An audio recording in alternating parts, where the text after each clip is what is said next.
Alors,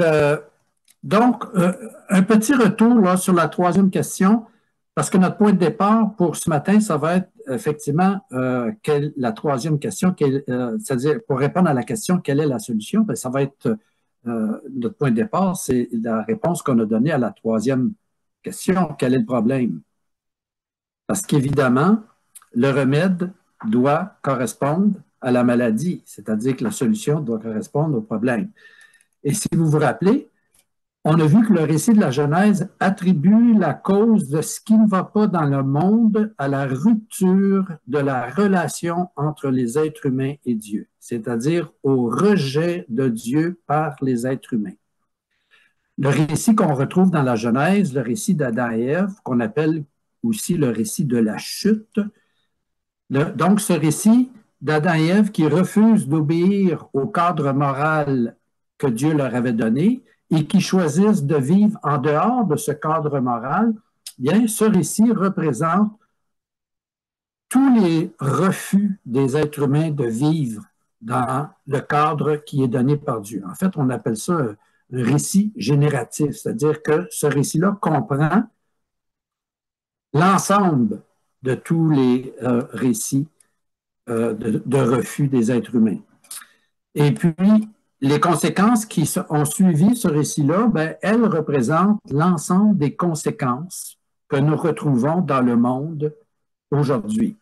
Évidemment, le récit de la Genèse au chapitre 3, il est relativement simple et les conséquences aujourd'hui sont relativement compliquées parce que ça s'est complexifié depuis. Mais essentiellement, ce que la Bible nous dit, c'est que le problème, c'est que l'harmonie dans l'univers, il a été brisé à cause de cette désobéissance d'Adam et Ève dans la Genèse au chapitre 3. Et puis, l'harmonie, bien, comme on le voit sur la prochaine diapositive, il a été brisé, mais je ne suis pas sûr qu'on l'a, mais en tout cas, il a été brisé, l'harmonie est brisée entre les êtres humains et Dieu. Ah, voilà. C'est-à-dire qu'aujourd'hui, on assiste à un dérapage religieux, dérapage mystique, les êtres humains sont séparés de Dieu et ils en vivent les conséquences. L'harmonie entre l'être humain lui-même, il a été brisé, et ça occasionne aujourd'hui des dysfonctions psychologiques, des dysfonctions mineures, mais aussi des dysfonctions majeures. L'harmonie a été brisée entre les êtres humains eux-mêmes. Et là, ben, on pense immédiatement à la guerre, à la violence, les abus. Et finalement, troisième conséquence de ça, c'est que l'harmonie entre les êtres humains et la nature a été brisée et ça se manifeste par les abus que nous, les êtres humains, nous avons envers la nature qui résultent dans des pollutions de toutes sortes qu'on essaie de combattre et pour lesquelles on a beaucoup de la difficulté, non pas à trouver des solutions parce qu'on en a, mais à les mettre en pratique. Alors, soulignons qu'il nous faut nous occuper autant des conséquences que sont les symptômes de cette rupture que de la maladie elle-même. Par exemple, ce que je veux dire par là, c'est que les chrétiens, on doit aussi contribuer à soulager la souffrance dans le monde, qui est un symptôme de cette rupture de l'harmonie, mais on doit aussi contribuer à enrayer la pollution et ses effets.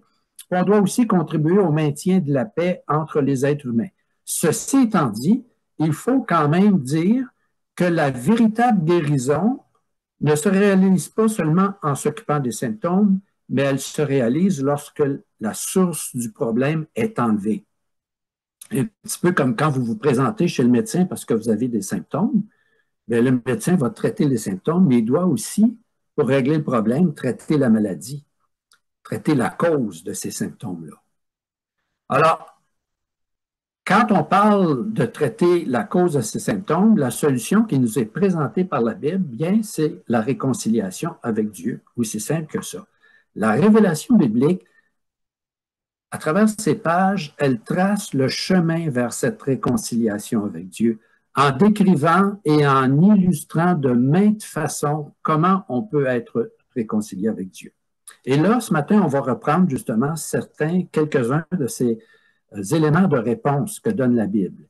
Et on va le faire en prenant le récit de la Genèse au chapitre 3.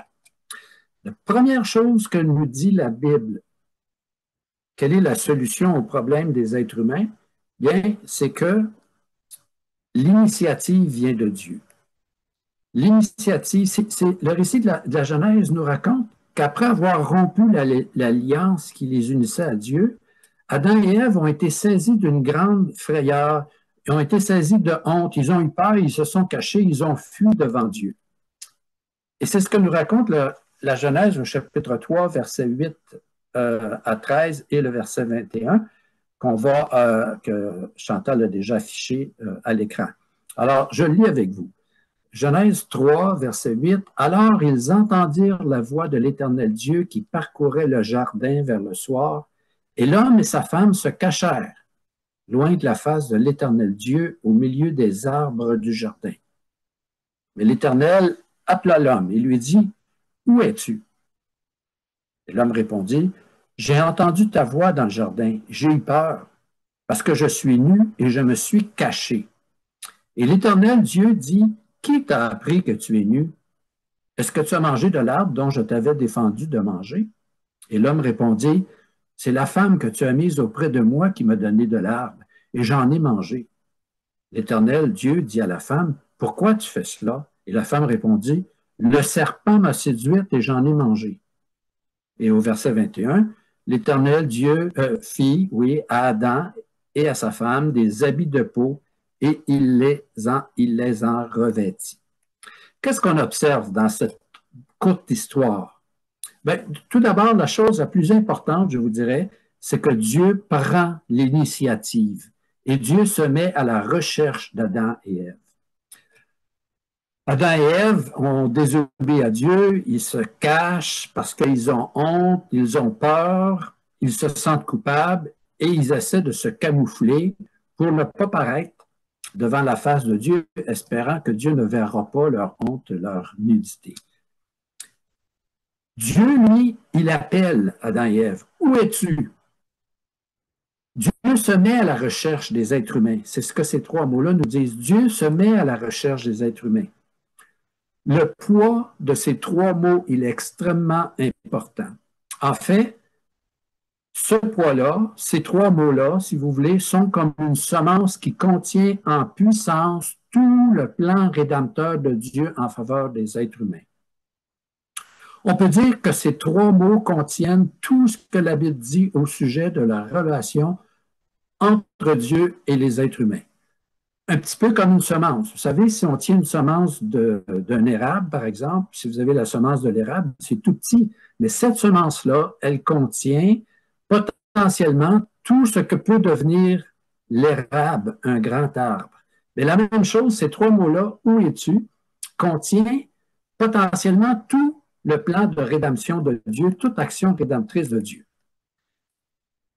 On va regarder ça tranquillement. On peut faire deux réflexions par rapport à ces trois mots-là, ou à cette question « Où es-tu » ? La première réflexion, c'est une question, si vous voulez, une question de type rationnel. C'est-à-dire, on pourrait se poser la question, est-ce que Dieu vraiment ne savait pas où ils étaient? Si Dieu le savait, alors pourquoi appeler Adam et Ève?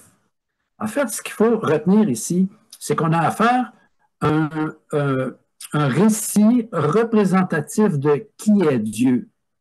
C'est-à-dire que l'auteur met l'accent sur le fait que Dieu cherche les êtres humains. Dieu est à la recherche des êtres humains.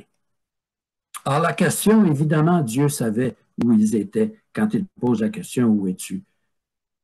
Mais Dieu veut laisser les êtres humains répondre à son appel. Il est à leur recherche. La deuxième réflexion, qui est une observation, je vous dirais, d'ordre psychologique, qui met plus l'accent sur le sentiment, l'émotion, qui sont contenus dans cette question « Où es-tu » ?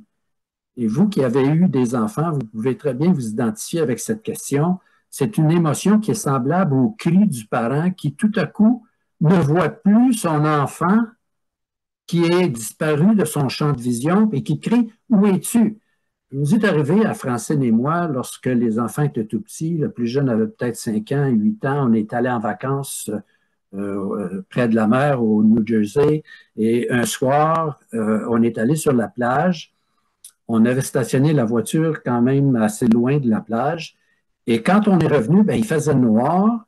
Et bon, pour des détails que je ne vous donnerai pas ce matin, mais à un moment donné, les enfants se sont mis à courir. On était en plein quartier commercial. Ils se sont mis à courir. C'était vide parce que tout était fermé. Ils se sont mis à courir, puis ils sont disparus de notre vision, de notre champ de vision. Et là, aux États-Unis, en tard le soir, vos enfants qui disparaissent, 5 ans, 8 ans, dans le cœur d'un parent, il y a un élément de panique qui monte. Où es-tu?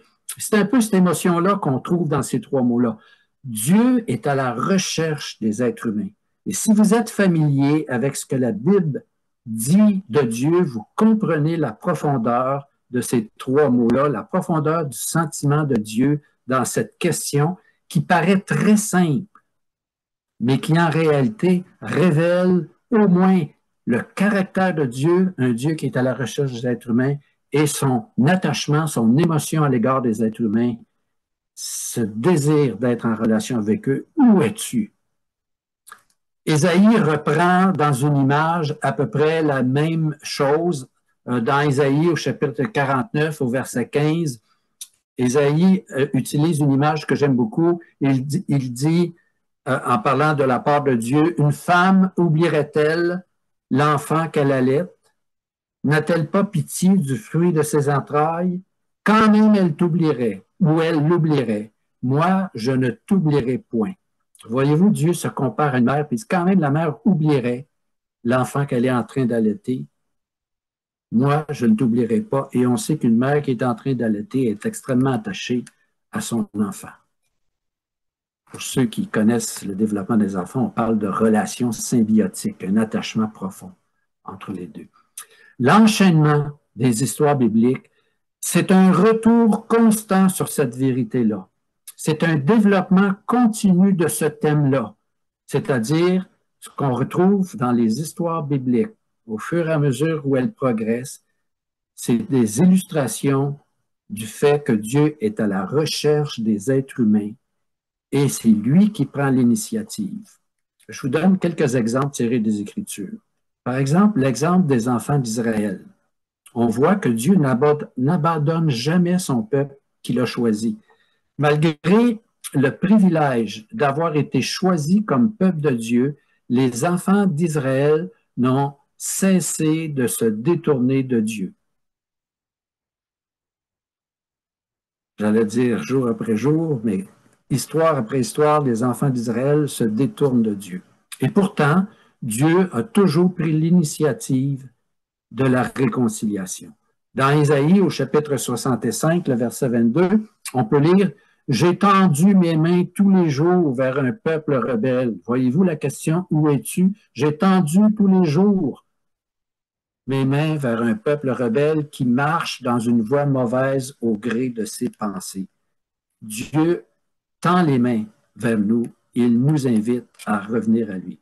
Jésus raconte ou utilise plusieurs histoires pour dire la même chose. Par exemple, dans Matthieu chapitre 23, verset 37, Jésus résume l'histoire d'Israël en quelques mots et il arrive près de Jérusalem et en voyant Jérusalem, Jésus s'écrie « Jérusalem, Jérusalem, toi qui tues les prophètes et qui lapides ceux qui te sont envoyés, combien de fois ai-je voulu rassembler tes enfants comme une poule rassemble ses poussins sous ses ailes, et vous ne l'avez pas voulu. » Voyez-vous l'image que Jésus utilise ici, l'image de la poule qui rassemble ses poussins auprès d'elle.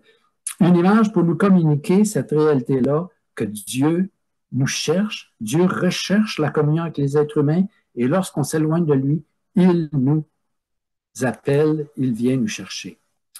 La parabole de la brebis perdue que Jésus a racontée en Luc chapitre 15, si vous vous souvenez, il y avait un berger qui avait à peu près une centaine 100 brebis, selon l'histoire que Jésus raconte.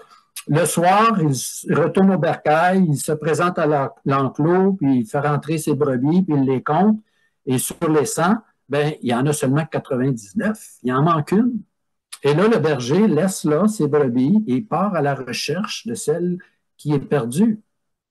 Et quand il revient, il est rempli de joie, il la porte sur ses épaules, puis il rassemble ses amis, parce qu'il n'a pas abandonné les 99 autres, il les avait laissés avec ses amis. Il nous a dit qu'il rassemble ses amis, puis ils font une célébration, un party, on dirait ici, pour se réjouir du fait qu'il a retrouvé cette brebis. Remarquez que les 4 questions dont on a parlé sont présentes dans cette histoire-là.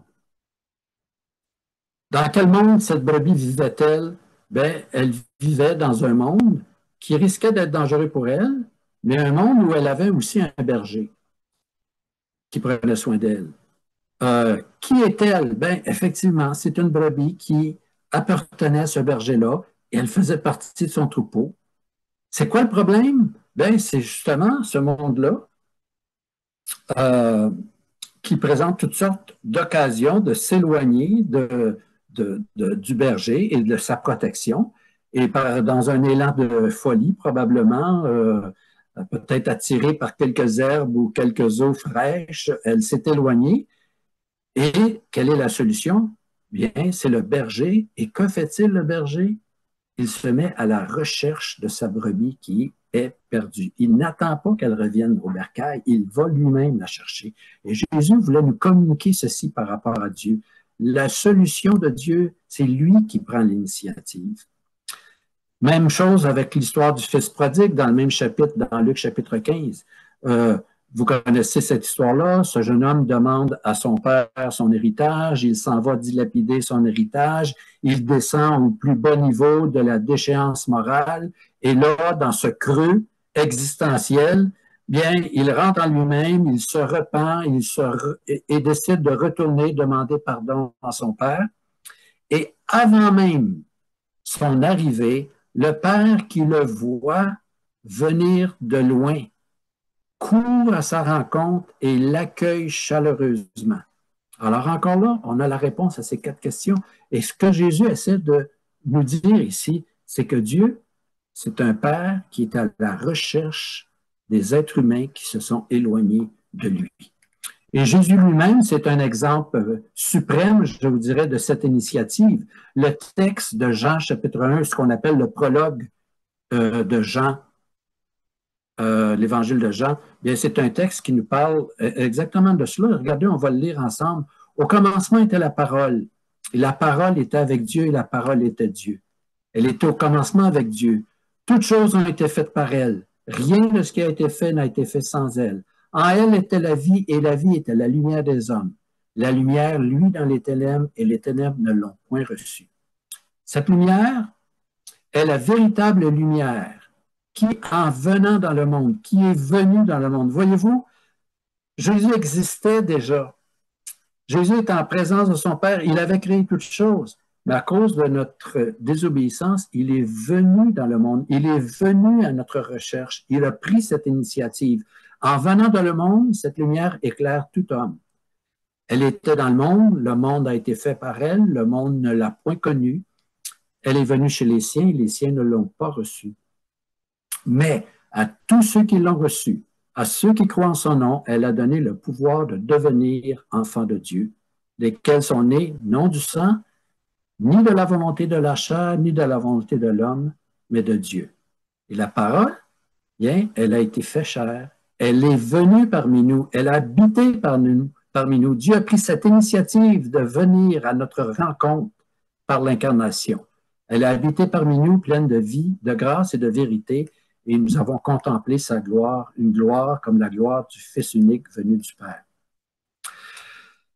Alors, voyez-vous, on pourrait prendre plein d'histoires comme ça dans les Écritures qui nous montrent que Dieu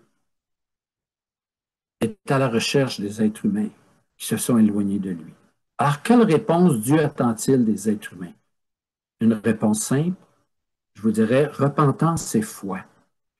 Nous disons que Dieu est continuellement à la recherche des êtres humains, qui, eux, se sont éloignés de lui et continuent de le faire.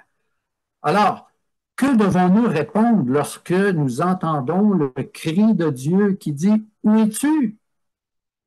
Où êtes-vous? » Est-ce qu'on doit craindre et nous cacher encore plus comme Adam et Ève l'ont fait?